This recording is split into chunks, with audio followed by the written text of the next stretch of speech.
This is Mike Corey from ESPN, and you're listening to the Sports Objective Podcast, the unofficial podcast of the Pirates.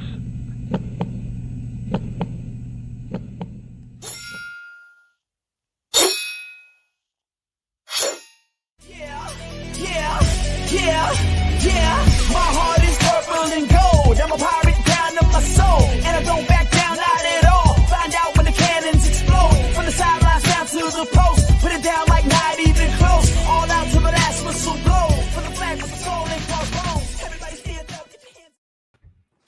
Welcome into the Sports Objective, very special show, right, Bubba Rosenbaum? Yeah, aren't they all, Dave? No, This is even more special. Obviously enjoy any time we can catch up with former East Carolina men's basketball coach Mike Steele. Coach, how are you? Well, I thought I was listening to the halftime of the Super Bowl, but go ahead. Hey, No, that's actually that's East Carolina assistant track and field coach Udon Cheek. Well, I knew that. That's one of my favorites. Go ahead.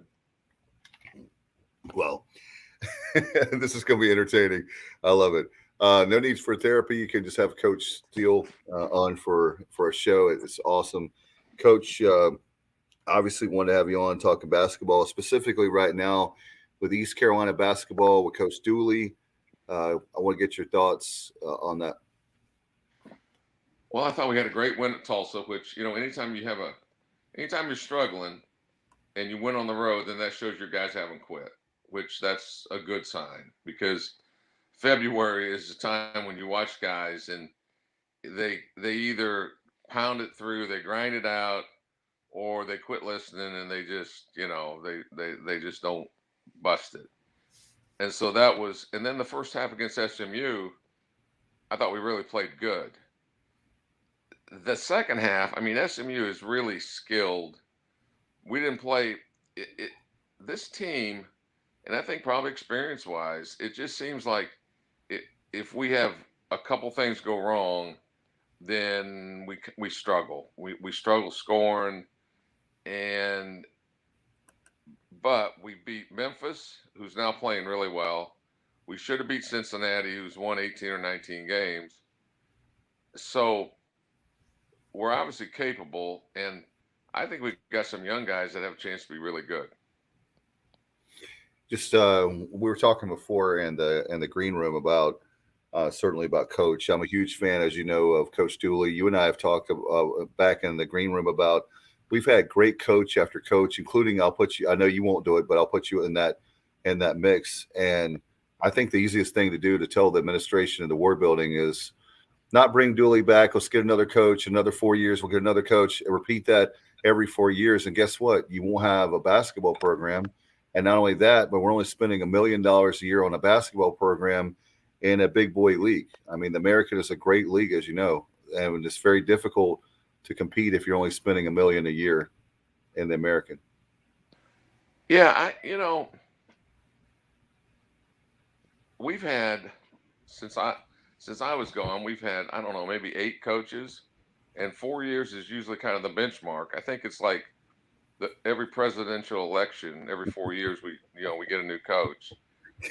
But I'd like to see him say, whether it's here or somewhere else, say, you know what, this isn't working. We're going to get rid of the marketing team, or we're going to get rid of the concession people and start over from there, or we're going to get rid of the security people. We're going to let the tow truck people take a day off, take a year off, and not tow any cars because you're in the wrong parking spot. I think that there's a lot of things you can do that wouldn't cost you money, but we've proven we can't continue to do all the things that we do year after year after year. And Bubba, as we talked, we don't need somebody from in the stands to go down and tell somebody you're in the wrong seat when there's nobody on that row. They don't need to spend money on the security. And when one guy starts yelling at the officials like they're going to throw the kid out of it, just doesn't make any sense. One thing that I've been complaining about, and I know you brought up in the green room, is it's been dismal for a long time, and that is the concession stands. I wish we could fix that problem. No, and I don't know why that's not fixable. And and I'm sure there's a reason why, but like if you go to the baseball game, the baseball concessions are really good. Awesome. Yep. No, they're really good. So why don't we just have the same for basketball? And why don't we have people that you recognize, they recognize you? Here's what I want. I don't understand why we can't have the same as baseball has, which baseball basically is we've been really good in baseball, but it's not a moneymaker by any means. I don't know.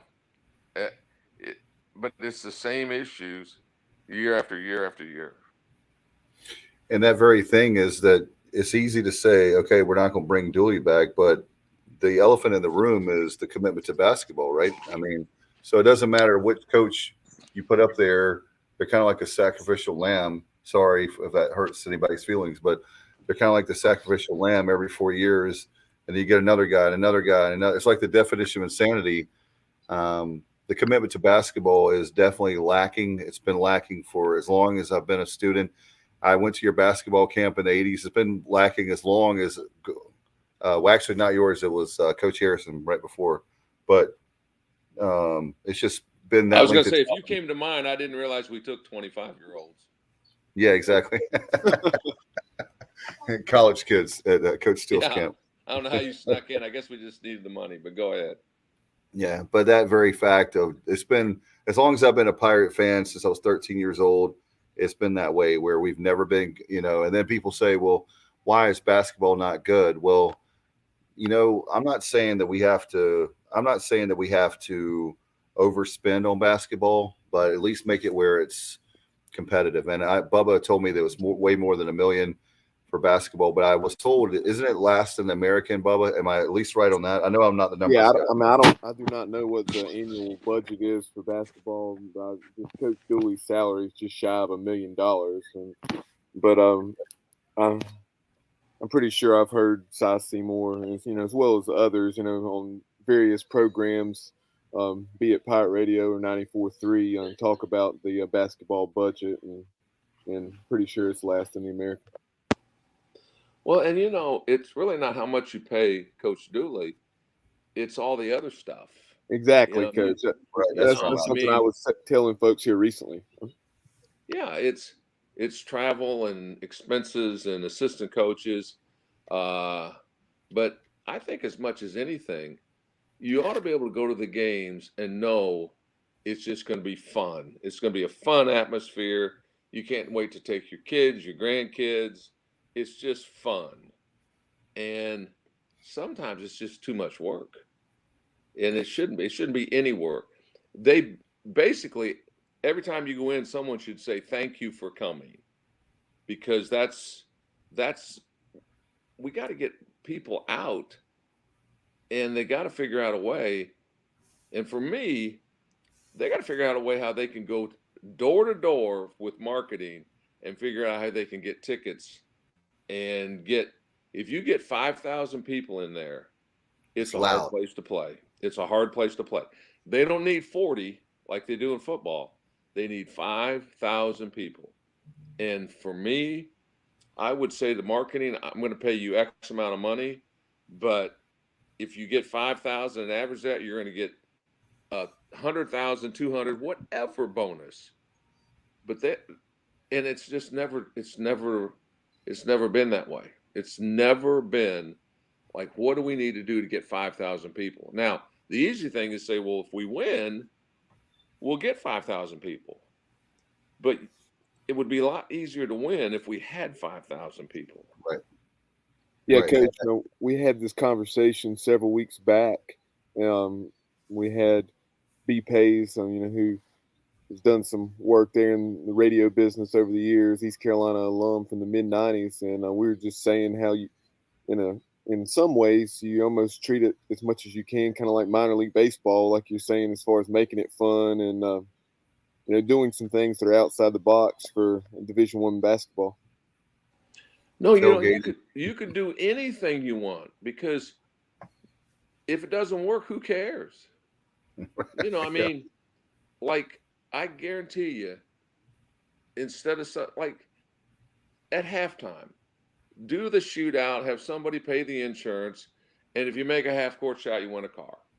I mean, Yeah. and the t-shirts, I mean, I don't know if I've ever seen anything that will get people more excited than a friggin' $3 t-shirt shot up in the 35th row.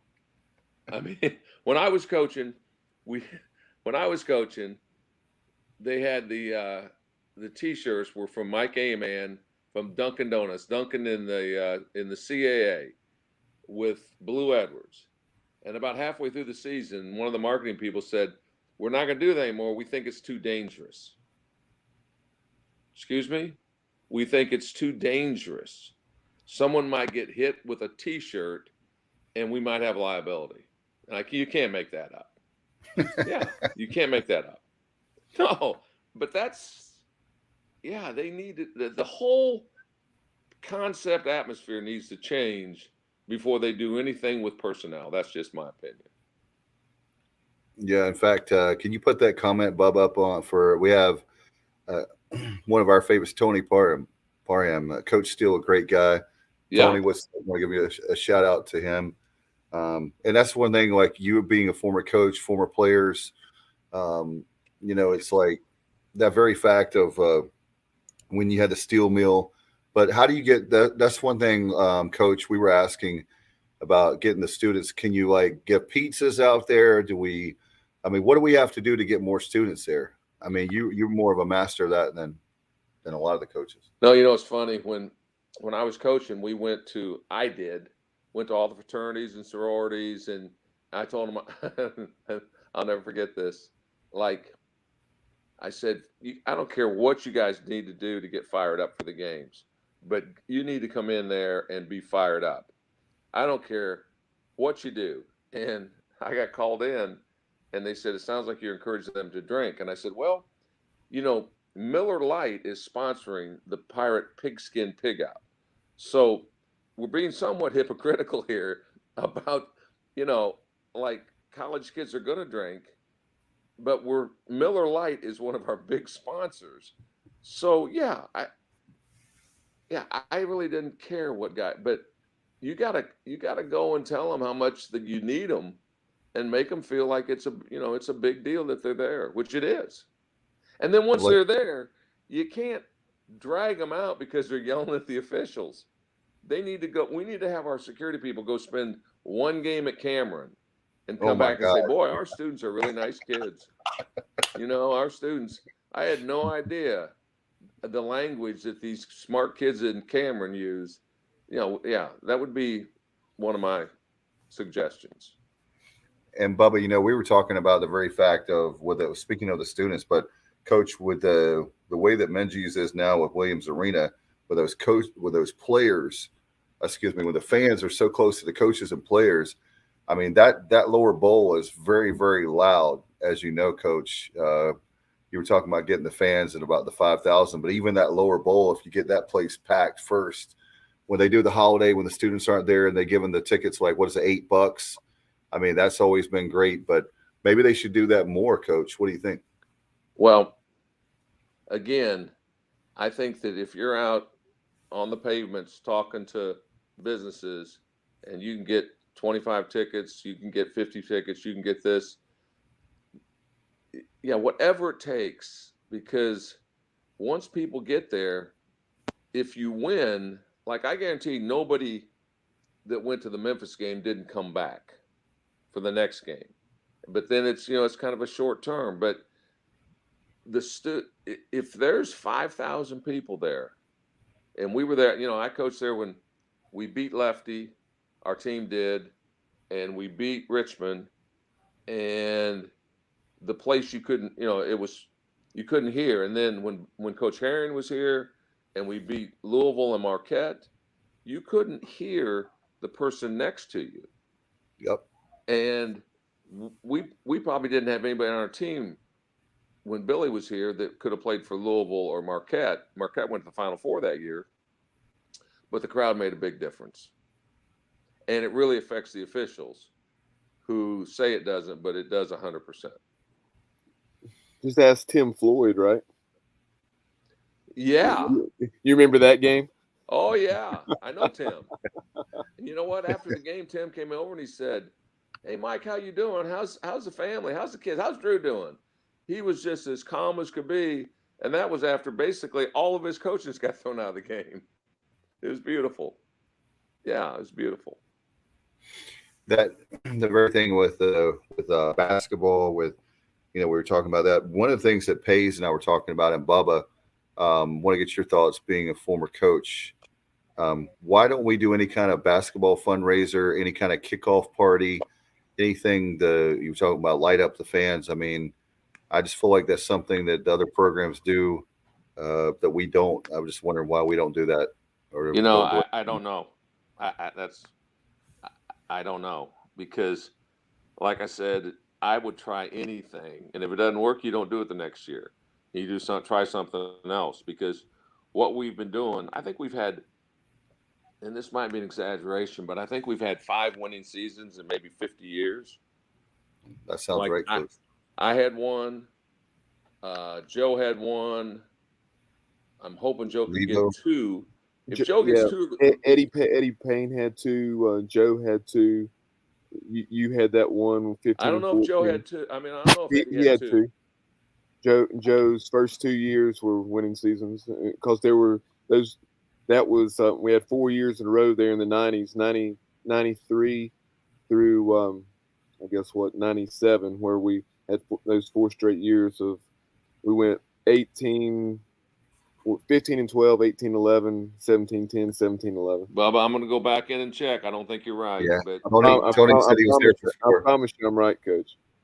Tony said he was there for 4. I guess he's talking about winning season. So Tony Parr. Yeah. Okay. Well, it certainly hasn't been easy. No, not at all. No. And to your point, Coach, as far as a number similar to 5 and 50, we have only finished above 500 in conference play twice, and I think it's 40 years.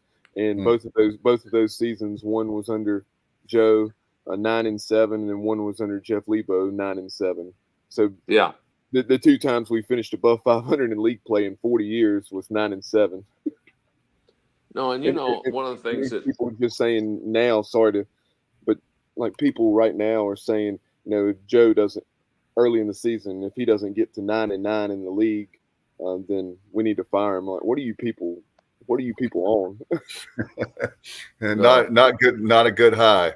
No, and when you look through our conference, we.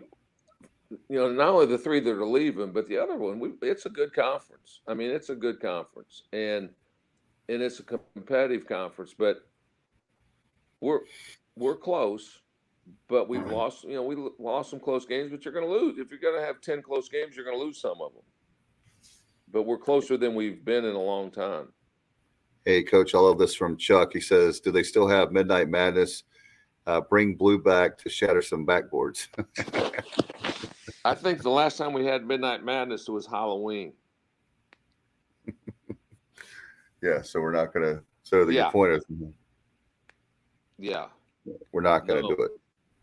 I had a chance to sit with Blue at one of the last games, and he's coaching at Green Central. And I had the first time I saw him when he came back, he took me to the side. He goes, "How do you get these guys to listen?"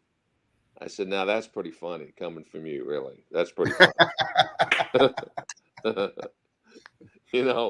first game I ever coached Blue, I can't remember who we were playing, but, Carolina guys would raise their fist when they were ready to come out of the game. They needed a blow. And Blue's got his fist up, and one of my assistants says, "Blue needs a blow." I say, "He's not getting a blow." And so we have a timeout, and he comes over and he goes, I said, "Blue, what are you doing with your fist up?" I said, "You're not playing for Carolina." He goes, "Coach, I need a blow." I said, "Blue, you're not getting a blow." Coach says, "Coach, I was dying out there." I said, "Well, Theodore, if you die, there's 2 things. One, it'll be the lead-in story on ESPN, so that'll be good. And second, I'll make sure we put a plaque right where you fall because you're not coming out of the damn game, son. So put your fist down. You're making both of us look really stupid. I swear that's the first game I ever coached Theodore. Put your fist down. You're making us both look dumb. Crazy. Boy, was he good. And you know what? He didn't really know how good he really was. But the longer, like I only coached him 1 year, but he was as talented as anybody that I ever played with at Purdue or played against. And that's why he was in the league for 10 years. How do we get that caliber of player? I know that he is some people would say a generational player, blah, blah, blah, blah. But how do you get a guy like Blue Edwards in the modern era now? You can't. I mean, you can't. It's not going to happen. I mean, the only way, like he went to a junior college and the ACC were unable to recruit him, and so we were able to get him. But now with this name, image, and likeness, he's $1 million guy. He's a guy that Auburn would pay $700,000 to $1 million to get him, like they did the Carolina guy, the Kessler kid. He was $1 million transfer. Oh, wow. $1 million. He visited Kansas, Kentucky, and UCLA, and he went to Auburn. And on July 1st, when you could start getting paid for your likeness, he was right at 1.3 to 1.5 million day one. Wow. So we're not getting the Blue Edwards days. We're not going to get a Jerry Stackhouse or, unless they want to stay home. What if they want to stay home? That would be the only way. You know what? For $1 million, their parents will say, you need to go ahead and get your butt somewhere else. You can come back for Christmas, pal. Yeah. They're not staying home. No. So all the Kinston kids and all the kids we have in Pitt County, the really good players, they would be going to Carolina, Duke anyway, right? I mean, yes. Before NIL, before now it's legal. I mean, you can just back up the cash truck and it's okay. Oh no, now it's just whoever, when Lane Kiffin is complaining that it's not fair because Georgia and Auburn and LSU and Alabama have more money than Mississippi, then you know that if he's complaining, then the non-power fives have no chance to get those kind of kids. No chance. None. Hey, Coach, I love this. I think you'll appreciate this. Tony says you got to get Parker's Barbecue to give us some NIL money. Billy Parker's got it, right, where we can get some of those players? Well, they're going to have to sell a lot of barbecue. A lot of barbecue, and bees would have to start reporting their income. That's not going to work either. No, that's not going to work. I think that what we need to try to figure out is how we can compete in the NIL with the people in our conference. And that's not going to be easy. SMU will be at the $4 or $5 million to paying guys in that bracket. And I just don't know, and you don't know, like someone like Tulane, they might have somebody that says, hey, I want basketball I'm worth $100 million and I want basketball to be successful. How much do you need? And if they say we need $2 million a year, they'll say, that's no big deal. We'll just write it off. It's a business expense. So I don't know. Tony says Memphis is unlimited. Laughing out loud. No, Memphis was over the salary cap forever. Coach, speaking of which, how hot is that seat in Memphis with Penny Hardaway? He seems to not be dealing well with the media in recent times here in the last few weeks. No, but you know what? He's got his players back. He's won 5 straight and one at Houston. No, he just beat Houston. And so now instead of the media criticizing him, they're saying he's an emotional guy. That's why his player, all that, whatever. It won't make any difference what he says to anybody if they somehow, and they could win the tournament and they could get in. And if that happens, then he'll be fine. I mean, there's no telling how much money Memphis is paying their guys. There's no telling.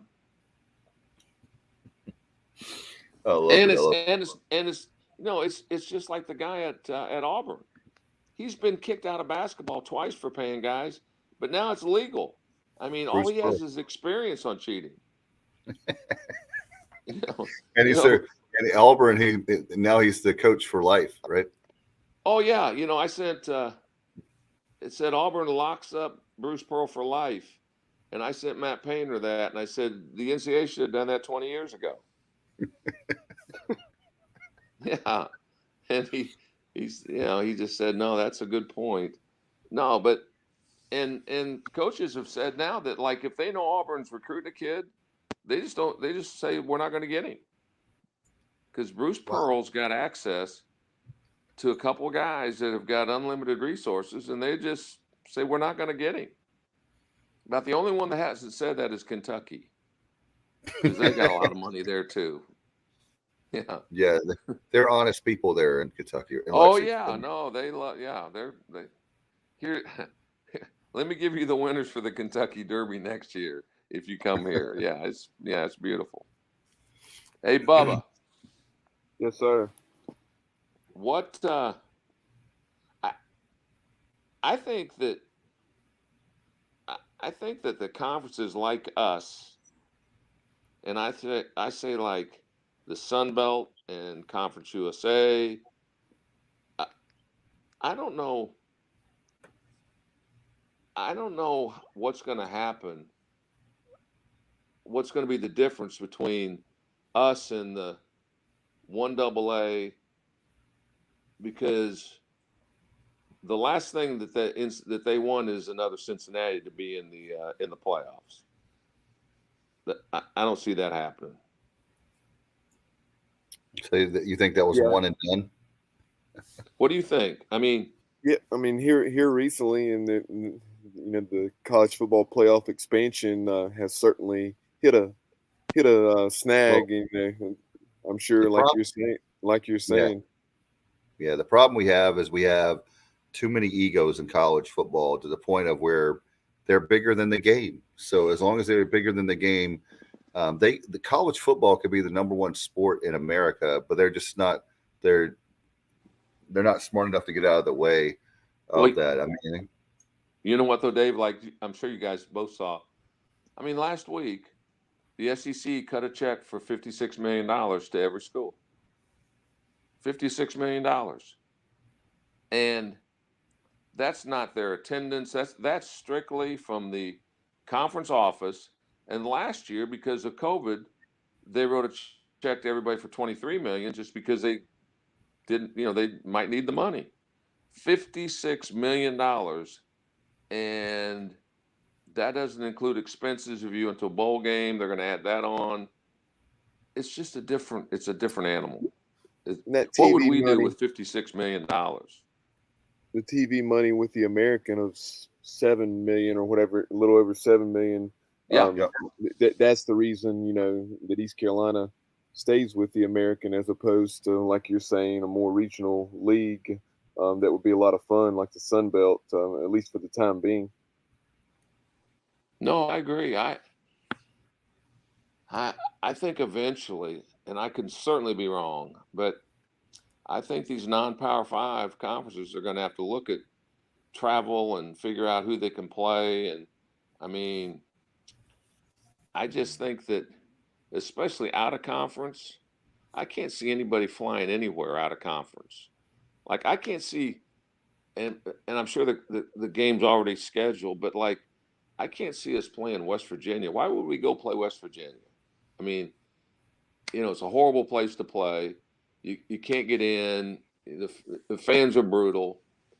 I mean, we've got to figure. I would think just figure out a way where you get on a bus and go play Duke, Wake. I know it's not that easy, but I wouldn't get on another plane out of conference, whether it's basketball, football, or baseball. I wouldn't even think about it. Well, so the BYU's Yeah, is good. like why go to the West Coast? Like it makes no sense. We're not going to get players from there. Makes no sense. Makes no sense. So what about one of your buddies too with Skip Holtz? How about him landing in the new version of the USFL? I was really happy about that. How about that? I was really happy. You know, it's a he and I talked a long time, and I think that one of a couple of things that it's a 3-month deal, and everybody gets paid the same, coaches, players, quarterbacks, everybody gets paid the same. They draw, like you've got 8 teams, and they pick out a position, and let's say it's quarterback, then they draw, and somebody gets the first pick, second pick, right down the line. And then if you got the first pick for quarterback, then when you do running back, you get the 8th pick. So it's like Little League, except it's this conference, because what they want to do is keep the games as competitive as possible. And they're looking at Vegas as being, this is why we're doing this. With the ABC or NBC and Fox, but the big supporter is Harrah's Casinos. And they didn't know who they were until they went to the coaches' meeting. They didn't know which team they were going to coach. Then they were assigned. This is who you're going to coach. Yeah, it's but like Skip said, there's no portal, there's no name, image, and likeness. That there's nobody leaving because they're going to make more money, because the money is all the same. And if you win, it's the same as if you finish in last place. It's interesting. It's different. I like the spring league thing too, because I think they were doing well until Amanda, Donald Trump tried to compete in the fall. Yeah. Remember that? They were doing pretty well back in the 80s. And I don't know if but like all the games are going to be in Birmingham the first year. Yeah, that's what I found very interesting. I was not aware of that until I heard that interview with Skip. No, I mean, I'm sure they've got a reason for that. I don't know saving what it money. is. It's saving money. But you would think that if you're trying to get people interested, like in Detroit, for their team, that they wouldn't have all their games in Birmingham. So I don't know. That's what I'd heard. I don't know if that's the case. I'd heard that when they announced the league, they were trying to do everything they could to cut down travel expenses. That's what I heard. Yeah, that will be the interesting thing. When Birmingham is not involved in the game, those other games, how will those? How much money are the people from Birmingham going to spend on watching those other games? I mean, people only have so much disposable income, and they're not going to be able to spend so much, on those USFL games. Bub, I think what they're banking on is the TV and of course, yeah, and the online gambling. I think online gambling is a driving force for this league. Yeah, I really like having it back. It's good that hopefully we can get Coach on and to be able to talk about it. We're going to be pulling hard for him. I don't know if you know Coach, but I'm a huge fan of Coach Holtz. I thought he was great. I really was sad the day he left. We did the Drew Holtz Skip Holtz golf tournament, and or the Drew Steele Skip Holtz, and we raised a bunch of money, and they built the Drew Steele Center. And no, he was the best. He was a Pied Piper. I mean, he went to South Florida because they were in the Big East and they were in the BCS, but he needs to be in a college town. The first time I went to see him we went to practice and we got stuck in traffic, and it took us almost 2 hours to get from his house to practice. And that's just not his gig. I mean, he needs to be in a college town, and he had a lot of success at Louisiana Tech, which is a college town. He was great for us, though. He was great for us. Last time we won a conference championship was Coach Holtz. So no, and you know what? The other thing, though, is that a lot of those teams we beat are in our new conference. And he'd be the first one to tell you that when we couldn't take non-qualifiers and then the conference upgraded to who they have, this became a very difficult coaching job. And it's going to get, I'm going to say easy, but it's going to get easier getting Cincinnati and Houston and Central Florida out of this league. Oh, yeah. I mean, when you have Bubba, you sent us that in that group text last night. I think Fickle is going to be making $5 million. Is that right, Bubba? $5 million a year now? That's his base salary. $5 million, and then he's going to be the highest paid coach in the new Big 12. Basically, the only coaches he'll be behind are the ones going to the SEC, and Brent Venables, and then also Steve.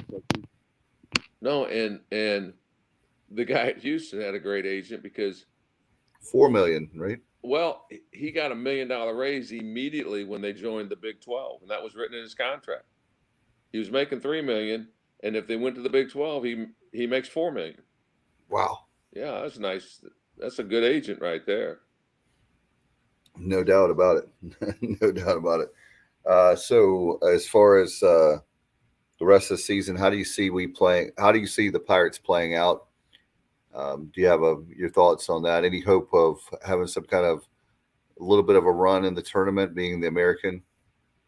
You know, I think a lot of it's going to depend, Dave. I think this South Florida game is on the road is a big game for us because I feel like we'll beat them at home. They're not very good, but they've had some good wins at home. If we beat them on the road and we can beat them at home, Central Florida will be very difficult. But if we can go 2-1 there, we'll be right at that 500 mark. And that's why the Cincinnati game was such a huge game, because if the guy doesn't get the tip back in, we come back and beat him. That puts us 2 or 3 games over 500. And, you know, when you say you have a winning season, it really doesn't make any difference whether you go 17-10 or 14-13. It's a winning season, especially here. And so that's what I'm hoping. I mean, I think this first game on this road trip is a big game for us. And we have Tulsa coming up in a couple weeks. Yeah, and we can beat Tulsa. We can beat Tulsa at home. I think we can beat South. I know we can beat South Florida at home. The Wichita State. Have they made up? Bob, have they announced? Are we playing Wichita State at Wichita State? Yes. But we will not play them. Yeah, we have so them. We're going to play them. We're still going to play them twice. No, just one time. Making up South Florida. Yeah, we have the at Wichita State, the last game March 5th, but we didn't. They don't have the home game for us in Greenville, and we're not making that one up, unfortunately. That's too bad. That's too bad. Yeah, because that's the one I've been wondering how we would do on the road. But Wichita State is one that I feel like we have a shot. The only thing that worries me is being on the road, but I feel like the Wichita State we have a shot at it. It'll be a tough. Played well there in the past. That'll be a tough. We'll be a probably 9 or 10 point underdog in that game, I would guess. That'll be a tough game because Wichita State's kind of battling the same thing. We're trying to stay over 500, and they're not great, but they're tough. They're good at home.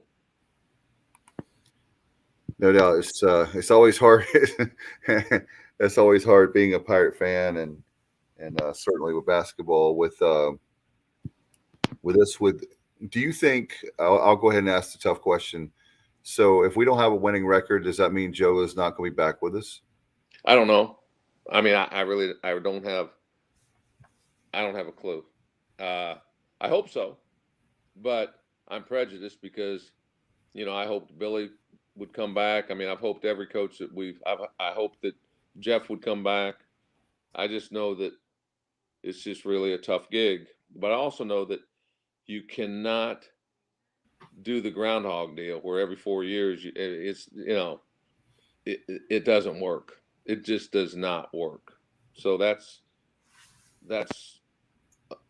a big part of it for me is you got to have some continuity. So, but I don't know. We'll see. That's over my pay grade.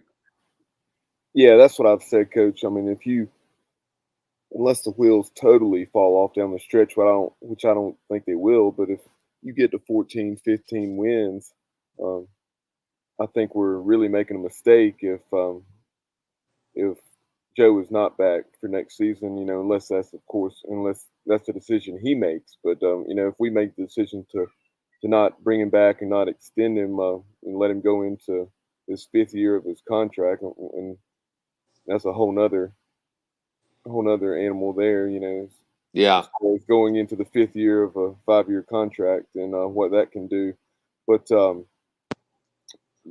couple things I want to bring up and kind of changing the topic. I know I mentioned these to you earlier on the phone, and that is, you talk about not being afraid to do anything. What do you have to lose if it doesn't work? Because from a marketing and promotional standpoint, one of those videos, you remember the one that you did? I think it surfaced on a message board or somewhere on social media in recent years. It had you saying, "I'm Dean Smith," and then you'd have like a buzzer, an X across the screen. "I'm Mike Krzyzewski." You remember that one? I try not to, Bubba, Yeah. but go ahead. But you just said after both of those, you said, "I'm Mike Steele, and I promise you, we'll be somebody." Yeah, Yeah. that's when I think that was after our first day of practice. The police came and took 6 players off the floor, and a lot of people don't know that took 6 players off the floor for stuff they had done in the spring of the year before. They broke into one of the dorms, and I know this will shock you, but it didn't come up in the interview process. So they were going to wait till those kids came back on campus and then charge them. So one of my gallant assistants, as we're going through the warm-ups, he came in, he said, the locker room, and said, "Coach, the police just came and took 6 guys." And I remember telling Sandy, I said, "Well, we're not at DePaul anymore, honey." No. So they took 6 guys, 5 of them they kicked out of school, and Blue didn't steal anything, but he had possession of stolen property. He had a stereo that one of the guys gave him so he wouldn't squeal on him. And then Blue gave that to his brother or cousin or somebody to put it in the garage. Anyway, so Blue set out that year, which was probably the best thing that could happen to Blue. But the first road game that I coached at East Carolina, we played at Duke. They were number 1 in the country, and I was the tallest guy on the bus. So I knew things weren't going to go well. I mean, I picked up on that, Bubba. And my wife, she said, like for 2 days, she goes, "I understand why you're such a bad mood." And I said, "Well, we're getting ready to go into Duke, and I got 2 walk-ons, Kenny Murphy and another guy in the top 6, and yeah, it's not going to be good." She said, "Well, it's not like you haven't lost a game before." And I said, "How about shutout? How about 102-0 on USA Today, headline of the sports?" So when we scored that first basket, I mean, I took a huge sigh of relief because I had visions of shutout. That's the team we had going in. Yeah. So no, we had 6 guys get picked up and taken to the police the first day of practice that I was here. Wow. Yeah. I didn't know that. Wow. No. That's why you talk about being tough being a Pirate. It's tough being a Pirate coach too. Yeah, trust me. Yeah. So if you were the AD at East Carolina, and we know how much you love basketball, what are the things that you can wave a magic wand? I know that we don't live in that world, but how do you fix basketball? Like we talk about, do you get the You talk about concession stands. You talk about all the stuff. Is there stuff that we don't know? But what I'm saying is, there's things that we don't know that you know behind the scenes that we need to improve. What are those things to make basketball better? Well, I think the first thing for me, I would say we're going to change the whole atmosphere. And if you got to bring somebody in to do that, but we got to change the whole atmosphere from the minute you drive your car up to the concession stands to all that. And that's something that you can do. I mean, that's the first thing that I would do. And,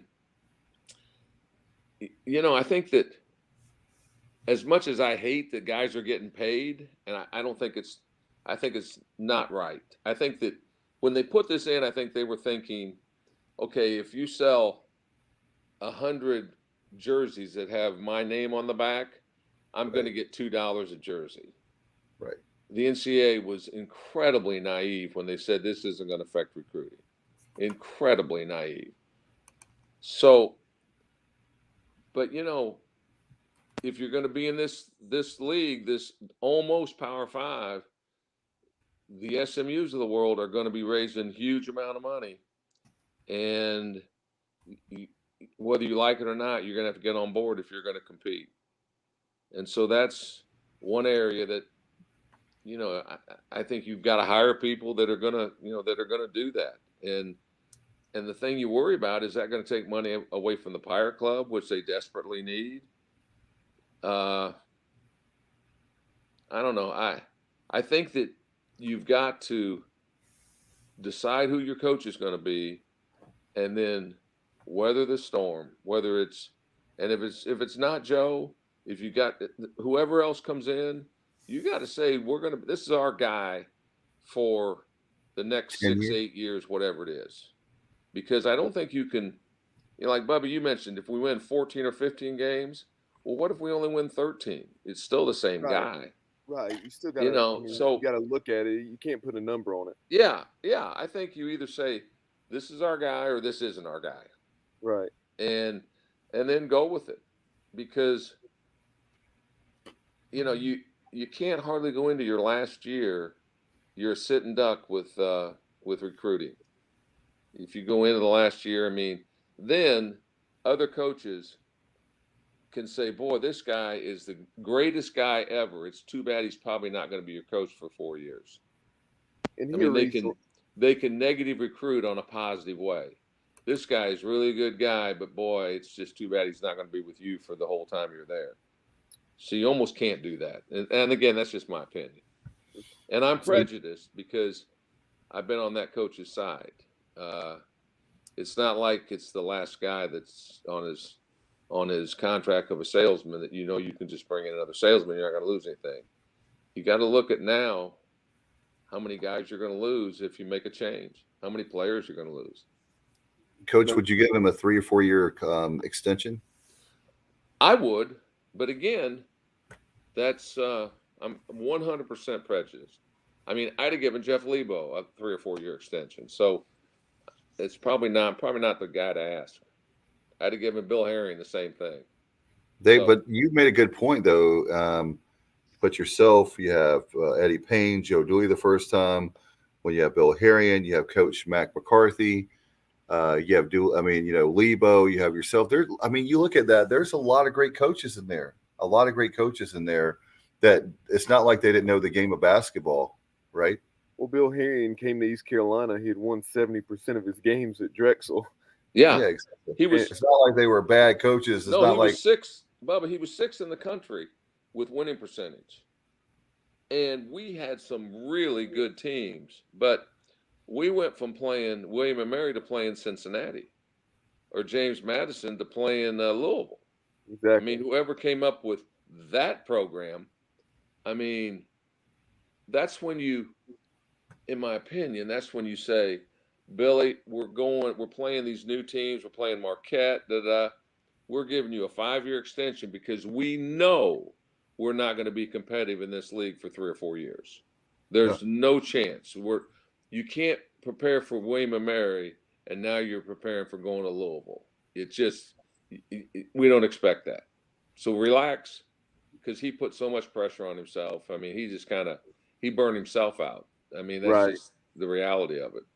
And That 03-04 season, we were knocking on the door. I mean, I think we finished 13-14, but we had so many near misses against against those teams that you just mentioned, and it was very close to 17, 18 wins, and then in 04-05, like you said, Coach Herring got burnt out. We had some really bad losses, and that's when after year 6 that we opted to go in another direction. But that's kind of where I am with Coach Dooley. Things are trending in the right direction. No, it's not as fast as he or anybody else wants, but at the same time, you have to have some perspective with what East Carolina basketball has been historically. We're not saying, justify current shortcomings with that history, but at the same time, if you don't think a 15-15 record with where this program has been in recent history would be a step in the right direction, you're not paying attention. Yeah, it's funny, Billy, when you look like, Errol Bing had 2 scholarship offers, and he came here, which was great. Moussa Badian was recruited by Greg Horrenda. Greg Horrenda was on his honeymoon in France. He saw Moussa Badian playing in an outdoor game, introduced himself. Moussa came to East Carolina. First time he ever been on campus was when he had already signed. Never played the game, never saw the campus. wow. And then you've got Gabe Michaelis, who picked us over Wright State, and when he visited Wright State, they had 2 feet of snow. So it wasn't like we beat and those 3 guys are 3 of the best players we've ever had. But Moussa Badian had never been on campus, had never heard of East Carolina, and he ended up being one of the best. Led Conference USA in shot blocking. Yeah, I mean, you got to get lucky. But now, if we were now and Moussa Badian did what he did his first year, he'd be in the portal and somebody'd be paying him a bunch of money. I'll never forget that Old Dominion game. He blocked 10 shots. Yeah. Yeah. He blocked 3 on one possession. No, you block 10 shots here, you're not playing here the next year. I mean, somebody's going to pay you a bunch of money. It's just not. I think there's a reason that Coach K and Roy Williams got out this year, because that's not what they're used to having, is having to continue to recruit guys to stay. I mean, Carolina loses guys and Duke loses guys, and I mean, kids grow up wanting to go to Carolina and Duke, but that almighty dollar will get you someplace else. Yeah, I hope Coach K didn't coach the second half of the Wake Forest game. I heard that. Hopefully he's okay. So he was feeling under the weather a little bit, it looks so. Hey, now, Coach, go ahead. No, I coached against Coach K 4 times. All 4 times it was at Cameron, of course, and all 4 times they were number 1 in the country. And I think we got 12,000 twice and maybe 15,000. Now they're paying 150,000, but it's been a long time ago. But when he got to his 1,000th, I sent him a note and said, I think I deserve at least 0.004% credit for those games. And he sent me back a nice note thanking me for visiting Cameron. Yeah, it's beautiful. Hey, now, Coach, I want to get your thoughts on this. Speaking of beautiful. You know who did that? Griff Mills played for me at DePaul and was one of my assistant coaches. And that was an Indiana Pacer. I was going to ask him. Yeah. And he stole that or whatever, but he put that together. And it was the same. It was very, very forthright, I guess, in that he was trying to make money. He also did Blue Over Troubled Waters, and it had a picture of Blue dunking it, like with the ocean in the background. and he sold cool. those posters. Yeah. He made a little bit of money, and now he's a principal in a high school in Michigan. So he did all right. Coach, do you think was not aware of that poster? I'd love to know if one of those exists. If somebody out there is listening and has one, please let us know. Yeah, that would be fantastic. I think. In fact, we might have one even here, Bubba. I'll put it on eBay and see what I can get for it. And if I can't get much, I'll give it to you. Hey, does Blue have one himself? I don't know. Knowing Blue, he probably doesn't. But something like that. If you do have one, Coach, should get that thing autographed and have that put in the East Carolina Hall of Fame. Yeah, he's got to pick. I mean, Bubba, I'd rather give it to you, really. Really, I'd like to give it to Dave's 8-year-old because he's had a tough day. Wow. Well, I don't need any enemies when I have friends. But I appreciate you keeping it real, Coach Steele. I appreciate it. No, I can do that. No doubt. Do you think we just need to all hang in there? Like Bubba said, it's not easy being a Pirate fan. You just got to keep grinding. Can we have like a basketball summit where we can all get together, the people that love basketball, and so that way we can say, this is what we need to do here to be successful? Because, they did that. I tell you where I'm stealing the idea from. Back in 2006, Bubba knows this story. The Duke football program, the Duke was very worried. You're talking about Duke.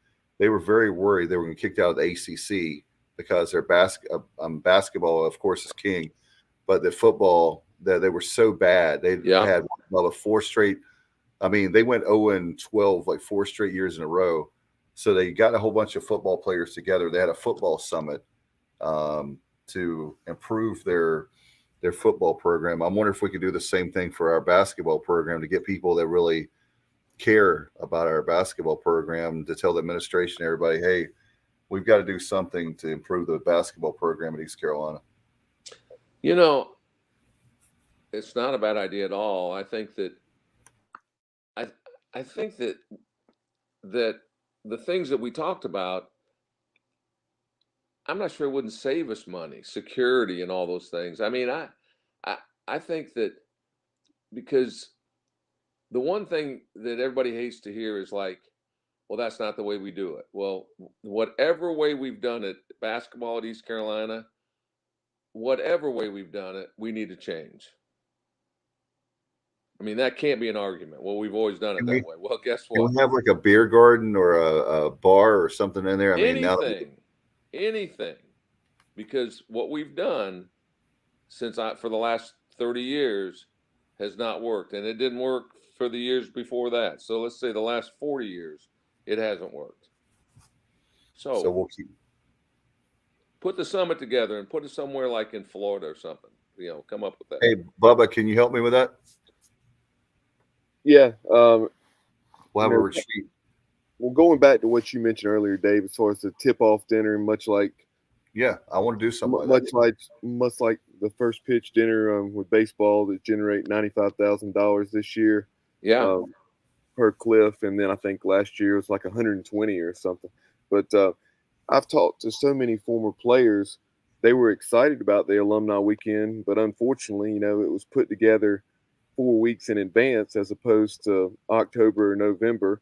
And I'm not trying to slam anyone here, but I just don't understand why something like that is not put together and announced much further in advance.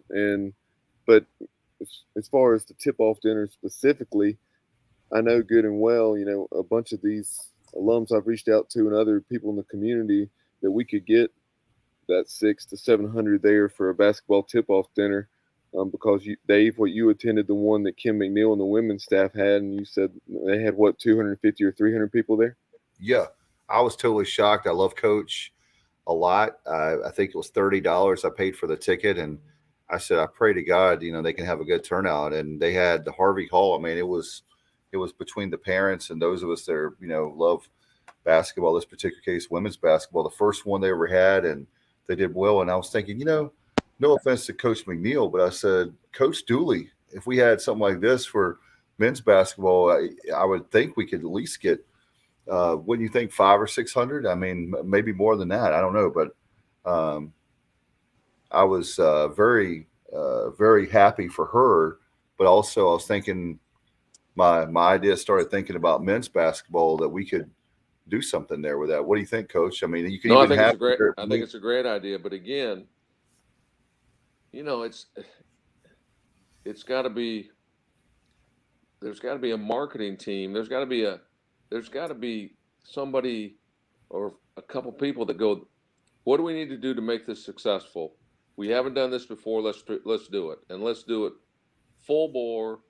And in a perfect world, I would hire these marketing people and put them on minimum salary but huge bonuses if they reach, okay, like this dinner. If you get 700 people there, you're going to get $10,000. I guarantee you'll find people that will go door to door to sell tickets at 30 or 40 or whatever to get 700 people. That I just think that it just appears like everything stays the same on that side, whether you win or lose. It just kind of just flows. And it's been that way as long as I can remember. You can get a whole bunch of tables on the floor. Guys, you can get a whole bunch of tables on the floor in Williams Arena. I mean, it's the basketball, you have a candlelit kind of thing, and you have all those seats. You could probably charge, I don't know, $5 or $10 a piece. If you could do that, you could get a whole bunch of people paying. If you market it right, like you said, if you have the right, when it comes to students, when it comes to the community, there's a whole bunch of people that would come if they have the price right and the market right. Yeah. No, and I think that's one of the things, like they need to come up with 25 things we're going to do different. I mean, just like we're going to start over, like this is the first time we've ever had a Division I basketball team. What do we need to do? Because the adage is, well, if we win, people will, well, you know what? That's not, we haven't been able to do that. So let's forget that. Let's assume we're not going to win. And now how are we going to get 5,000 people there? Let's work off, okay, we're going to win 10 games this year, but you're going to get $100,000 bonus if you get 5,000 people in there a game. Let's work off that strategy and see what we can come up with. There's people out there that can definitely make that happen. I mean, without question. There are people out there that are very good with sales. And I mean, my God, Coach, we have marketing students. I mean, that they would, they'd be chomping out of the bit. Speaking of NIL, I mean, they'd be chomping at the bit to make some cash. Hey, something else in baseball, you have Cliff's Cab. Maybe you could do, Coach Dooley has to be himself, but I mean, something like that. I know they did some things this year, Eric Ward, some hot shot basketball and things on campus involving players and so forth. But something a similar concept to Cliff's Cab with Coach Dooley. No, and if you list 25 things, and if half of them work, then we're making big progress. Big progress. Anything is better than what we're doing. Let's give out. You know what? Like we had all those kids come for the Memphis game, and we gave out T-shirts. Well, let's give out T-shirts to every game, and get somebody to sponsor each game sponsored. But like it's T-shirts. It's not $100 gift certificates. It's a friggin' T-shirt. And like you're saying, Coach, how many Pirates do we have that are in that line of business? That would sponsor. For instance, my dad's in the promotional items business. I mean, But it in my opinion, it takes the idea that like let's start over. Let's not from whatever we've done. Let's start over. And then we'll decide what we want to keep the next year. From the very beginning, and because this hasn't worked, it has not worked. The atmosphere one of the big things, back, it was really, during the 80s and 90s at football games, both at East Carolina and just around the country in general, you've probably seen the Catholics versus convicts 30 for 30. Remember those T-shirts that were being, so I remember T-shirts like that being sold, in the parking lots outside of what was then Ficklin Stadium. But, have a different T-shirt. It doesn't have to be the entire lower bowl, but 500, 1,000, make it a sharp looking T-shirt, something like what you mentioned, those posters of Blue Edwards, but make it tied into the history and also tied into the current roster, and involve the ECU School of Art, and have a design where you have a lot of people involved and people with a vested interest, and I don't know. Make really cool, sharp looking T-shirts where, hey, you got to get there for the first 500 or 1,000, or you don't get one. No, I agree. Let's put Brian Bailey up next to the cannon and let the cannon go off. Yeah. I remember Coach Steele when he came back. This is a Brian Bailey story, because I love Double B. He's the best. But Brian Bailey asked the very first press conference Joe did when he came back. He said, "Coach, how many games do you expect to win?" And Coach looked at him and said, "All of them." So, Brian Bailey, he came here the same time I did, and they had not had a coaches show. And so, and they said, the marketing people said, we can't do it, And I told Dave Hart, I said, well, let Brian and I go out. Well, in 2 days we had enough people to sponsor that it was going to work. And the one they wouldn't let us use was the Budweiser Brewery, because it was alcohol. But again, our number one sponsor was Miller Lite. So, but we did it, and Brian Bailey, when we would do the coaches show, which probably takes 15 minutes because you got all the video and stuff, sometimes it would take us 2 hours, because one of us or both of us we'd get the giggles. And we had a blooper film that I think we have burnt somewhere, but we laughed. And then when Jeff Charles came, Jeff Charles could do 15 minutes in 16 minutes. It was incredible. He'd make a mistake and never even stop, just go right through. Where Bailey and I would just laugh. I mean, BB was great, and we were learning at the same time. We had Kaufman's as one of our sponsors. Yeah. And I gave Brian Bailey one of the $500 gift certificate to go to Kaufman's. He thought he was going to buy the whole store. I mean, it didn't work that way for BB. God bless him. No, well, Coach, he's great.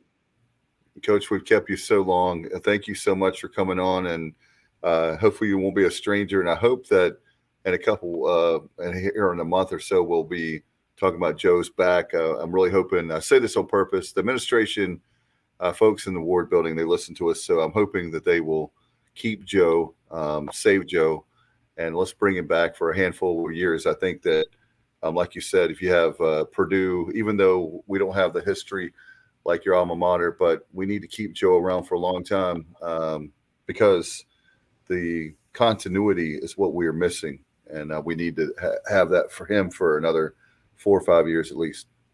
No, I hope so. I mean, again, that's like I said, I've hoped we kept everyone we've had, and the changes have not worked. So we'll see. And Bubba, I wish you'd have been here to help me with Dave with his 8-year-old, because that was a traumatic. That was a tough loss for him to take there. Yeah. That kid will be in therapy till he's about 30. I hope not. All right, guys. Have a good one. All right. Thanks for everything. We'll see you. I appreciate you. All right. Bye-bye. I love it. I love Coach Steele. He's the best. No doubt about it. And you heard that first, Bubba, with the folks. I know we were going to wrap this up, but hopefully the administration will listen and Coach is the best. I mean, he's candid. We didn't pay him to say anything our way. He wants to keep Joe, and if anybody knows basketball, it's Coach Steele. So let's keep Dooley, and let's keep him for a few more years, and let's watch the program really grow, right? Yeah, I forgot to tell you, I slipped Coach Steele a Benjamin, but no. But yeah, unless the wheels totally fall off down the stretch here, I think it's a huge mistake if Coach Dooley's not back moving forward. Unless of course it's his decision to move on because he's choosing to pursue something else. Because I think number one, I think he can get the job done, and two, you have. I really think that you would have a blank canvas, so to speak, for the new coach because, like Coach Steele mentioned, Tristan Newton is likely gone, and who knows? Maybe he wouldn't be, but I'm just him, Brandon Suggs. A guy like Winston Tabbs coming back from the knee injury. Fingers crossed that he'll be the player that he was before the knee injury. Because Coach Dooley was saying he was the best player on this team, even better than Vance Jackson and Tristan Newton. Yeah, and when you look at the way the things are now, it's not to take the easy way out and the easy fix to fire the coach every 4 years. So not to be repetitive or obviously rambling on, but we feel strongly how much we think of not only Dooley. We love Coach Godwin. All the coaches at East Carolina are great. And so I'm not just saying that because it sounds like I'm a homer. I'm really serious. So we need to focus now that we've got our coaches in place. Let's support the programs and let's support hey, it doesn't matter if it's Tiddlywinks. I'm going to be supporting the Pirates. Right, Bubba? Yeah. And Tony Parham brings up, he says, I don't think we've had a coach here for at least 7 years. Am I correct with this? Obviously, I think you're right, Tony. He's talking about consecutively because obviously Tony played for Coach Dooley, right. And this is Coach Dooley's 8th year overall. Jeff Lebo was around for that long. Coach Lebo, let's see.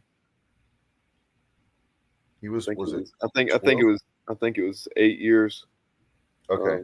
At least 8, maybe 9 years for Coach Lebo. Matt McCarthy was 3 years. Ricky Stokes 2 years. Coach Herring was 6 years. Prior to Coach Dooley's first stint, Eddie Payne 4 years. Mike Steele 4 years. Charlie Harrison 5 years. Dave Odom 3 years.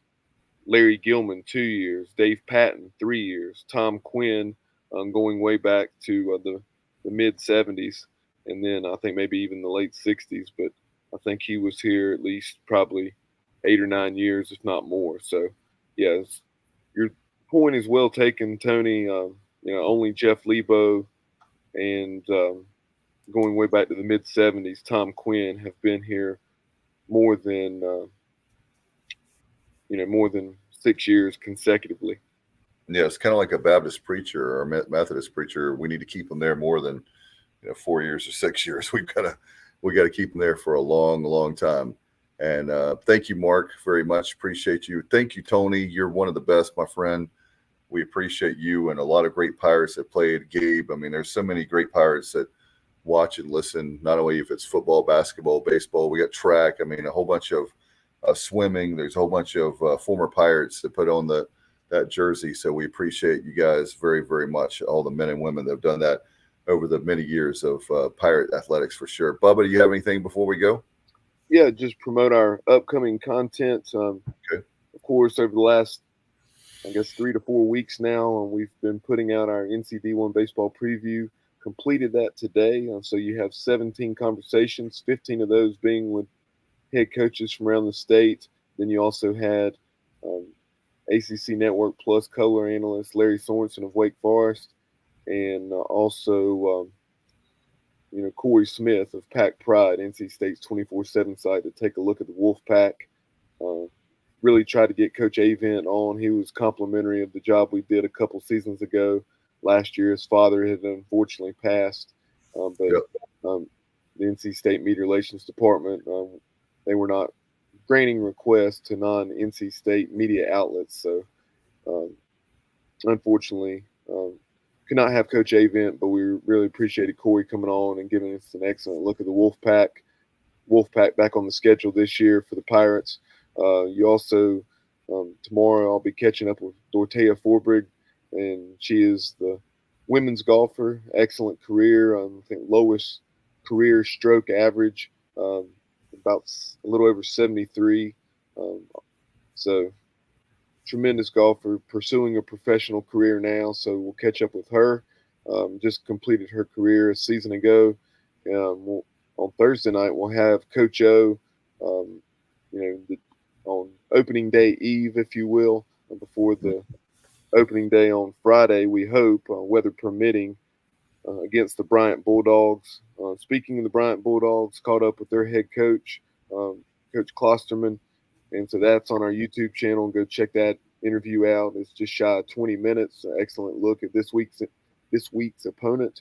And then we'll have a Pirate basketball overtime for you, hopefully talking about the Pirates getting a 13-12 with a road win, a consecutive road win at USF after winning the last time on the road against Tulsa, where Vance Jackson knocked down that three-pointer with only seconds remaining. And we'll also have 23 Jungle Tales headed your way as we'll talk to Jonathan Jenkins, better known as JJ, who pitched for Coach O on those teams in the late 80s and early 90s, and had an excellent conversation with him tonight on the phone, just setting up the interview. So that will be one of our upcoming Jungle Tales. And Bubba, as always, thank you for that preview for NC North Carolina preview for the collegiate baseball, because it's always great. One of our favorite things we do every year, 23 Jungle Tales. That was your idea. I think our third season now of that. Can't wait for extra innings. Appreciate our good friends Trent and Gaynell.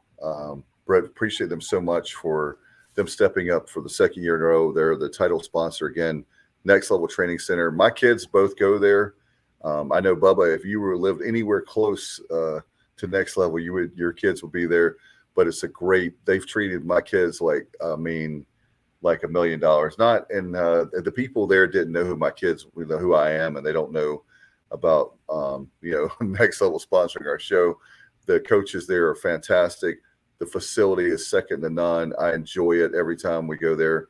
So I want to remind fans listening, if you have a son or daughter, they play baseball or softball, there's a reason why it's called Next Level, because my children are doing better because they went there. And I appreciate the sponsorship. I appreciate the friendship that Trent and Gaynell, they've been very good to us. So thank you guys for stepping up yet again.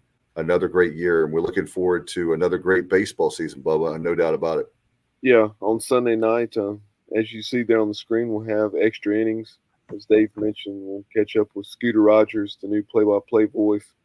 Look forward to having Scooter or Coach O and probably some former players as well throughout the season as we break down what has transpired during that week. But look forward to catching up with Scooter. That will be sometime Sunday evening at a to-be-determined time, probably sometime in the 7 or 8 o'clock hour. And then, as you mentioned, Next Level Training Center, go to nextleveltc.com, or if you have questions, call 252-756-NEXT. And tell them Bubba sent you. Oh, man, I love it. Well, thanks Yeah, to tell them Dave sent you, they'll kick you out. Yeah, that's why I didn't mention my name. I don't want any trouble for our great folks listening. Hey, thank you so much to Coach Steele. He's the best. Appreciate him.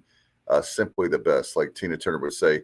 We're going to get out of here. Thank you so much for everybody listening and watching. Until next time, you've been watching and listening to The Sports Objective. Good night, everybody. And as always, go Pirates.